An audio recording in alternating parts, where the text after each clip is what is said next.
By now, you've definitely seen and heard plenty about the new Marlin lever action and how it's taking over Tarkov, but it has one downfall. You can only run it loud. It has no option for a suppressor. That's where this sleeper comes in, the VPO215 Gornostay, the famous G-Nasty. Even in past wipes, the Gornostay has been living in the shadow of the Mosin due to its low bullet velocity, high MOA, and lack of competitive ammo, with the only pros being that it comes with a rail for scopes by default and the 366 suppressor is available on Skier 1. But the time has come for the Mosin to take a back seat, with the Marlin taking over the lion's share of the work for the Tarkov shooter questline, a shooter born in heaven, and most other bolt action related tasks. However, there is a gap that the Marlin can't fill, and that's when players want to be suppressed, but still use a bolt action on a budget early in their quest progression.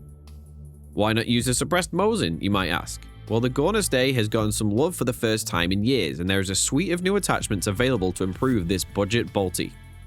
Not only can you improve the handling of the Gornostay, but the APM craft is available on Workbench 1 after Tarkov Shooter Part 3. So let's take a look at the new build, which is a lot cheaper than you might think. To access these parts, you'll need to have Jaeger 2, which is level 15 with 0.2 loyalty rep and 840,000 rubles money spent. A little tip for you if you didn't know, even though it says money spent, that also is money sold to the traders. So a good way to get your money spent up with traders is to sell them items, even if it's not the most profitable.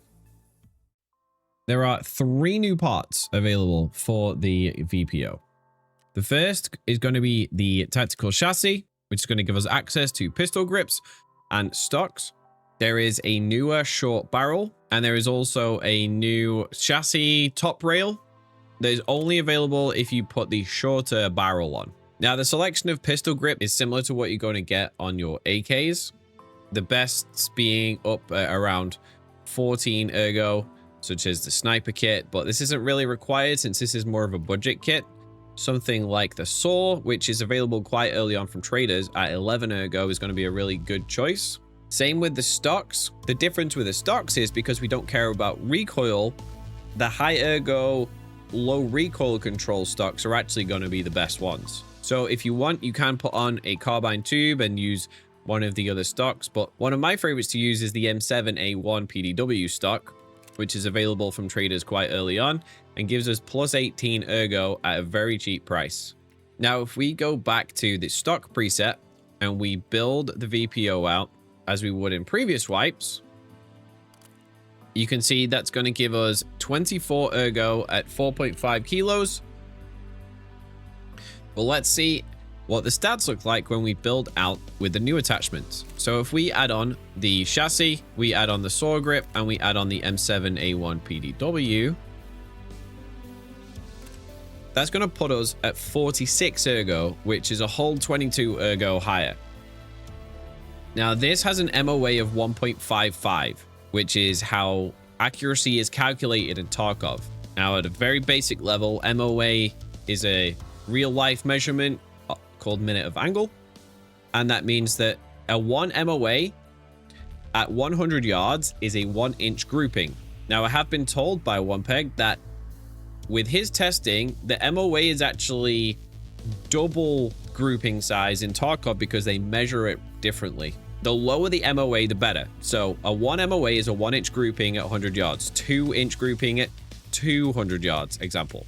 So a half MOA, a 0.5 MOA would be a half-inch grouping at 100 yards and 1 inch at 200 yards. So you can see how you would want this to be as low as possible. Now, if we add the new barrel, that's going to both reduce our muzzle velocity from 871 down to 732 and increase our MOA to 2.27, which we don't want for long-range sniping. But the balance is this is going to give us higher ergo up to 52 with a suppressor. So this is going to be a great close to medium range bolt action for you, even with a scope on and with a suppressor. So if you wanted to use this on the smaller maps or indoors, it's going to be very snappy, it's going to handle really well. But with the 2.27 MOA accuracy, at longer range, it's going to be much harder to hit your shots. Another thing to consider with bullet velocity and accuracy is how the ammo is going to affect the gun. The stats we were just looking at are with the EKO round, which is 73 damage and 30 pen. It's not the best round available, It's going to get through level 3 helmets, but there is a better round available, which is APM. APM has 42 pen, so it should one-tap through helmets unless it bounces, with 90 damage. So this is a very strong round.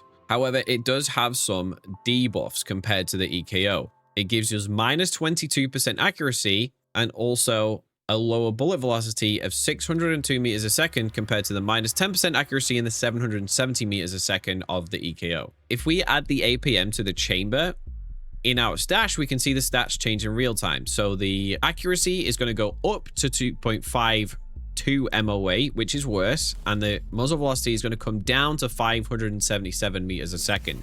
So this is going to be a powerful round, but it's going to be very difficult to hit shots at long range, especially with the shorter barrel. Consider this maybe 100 meter and under round. And you probably want to be using the longer barrel to ensure that you're not just going to completely miss a stationary target.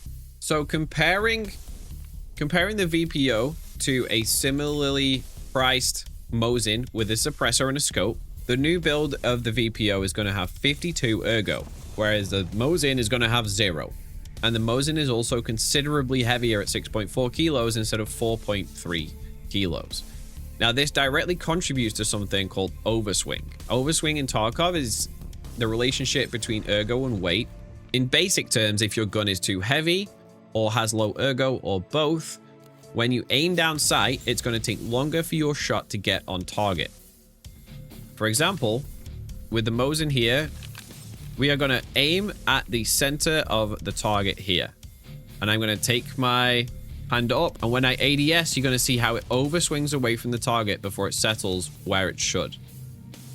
So because this Mosin is heavy and has 0 ergo, it's going to overswing to get on target, and it takes longer for you to acquire your shot. If we swap to the VPO, you can see we're going to ADS. It's going to go straight to where you're aiming. And this is because the gun is light and has high ergo. To me, this is the biggest benefit of running it over a suppressed Mosin, is it's going to be much easier for you to acquire your shots whilst you're trying to ADS on people. The cost of this build is actually way cheaper than you would expect with these new parts being in the game. From Jaeger 2, you're going to be able to get the chassis for around 13,000 rubles. You're going to be able to get the top rail for around 2,000 rubles. The barrel is 10,000 rubles exactly. And the suppressor can be found on the flea market as low as 25,000 rubles. But even if you want to buy it from the trader, it's going to be... it's 49,000 rubles, which is kind of expensive, but you can definitely pick it up a lot cheaper than that. And since we need Jaeger 2 anyway to access the chassis components, it's worth noting that Jaeger does have a TAC 30 barter for 3 Kavasses. Now, the Kavasses themselves are around 40 to 45,000 rubles on the flea market, but you can buy them, use them down to 1 of 60, and then trade your 1 of 60s in, so you can kind of get the double use out of it. And because you can't really get any other scopes, other than the Schmidt and Bender, which is a very new barter they added, which is the 2 buckwheats, which are also very expensive, the TAC 30 is going to be your best option for a scope at level 15, where you have access to this build. So with the weapon costing 20,000 rubles and all of the other components added with the, for example, the sword style grip from traders and the M7A1 stock from traders are only 5,000 rubles each, you can see how this is a very cost-effective suppressed high ergo bolt action build. The last thing to talk about is the ammo. EKO is available on Jaeger 2 just like the rest of the parts, and the APM craft is available on Workbench 1 after you've done the task Tarkov Shooter Part 3 from Jaeger. This is killing 3 PMCs under 25 meters with a bolt action rifle, which has now become a heck of a lot easier with the Marlin lever action. There are a couple of caveats for the APM craft, and that is that you can't actually get access to the ingredients on the flea market. The first is going to be the PS762 ammo. The good thing about this ammo is it's carried by a lot of scavs with SKSs, AKMs, and VPOs. If you're lucky enough to find a scav who's carrying the 30 round AK mags, they're probably going to have 90 to 120 rounds of it. The other ingredient you're going to need is the red gunpowder, the Hawk variant, which unfortunately, again, is not available at level 15 on the flea market. However, it is quite common in construction areas and is craftable on Workbench 1 with 1 green gunpowder and 1 matches. All in all, it's great to see the VPO getting some love after all this time, and there's space in the meta for it around the traditional Mosin and the new Marlin lever action. If you found any of this information useful, like the video, hit that subscribe button, and give me a follow over on twitch.tv/Lucifer192 for more videos like this and live gameplay.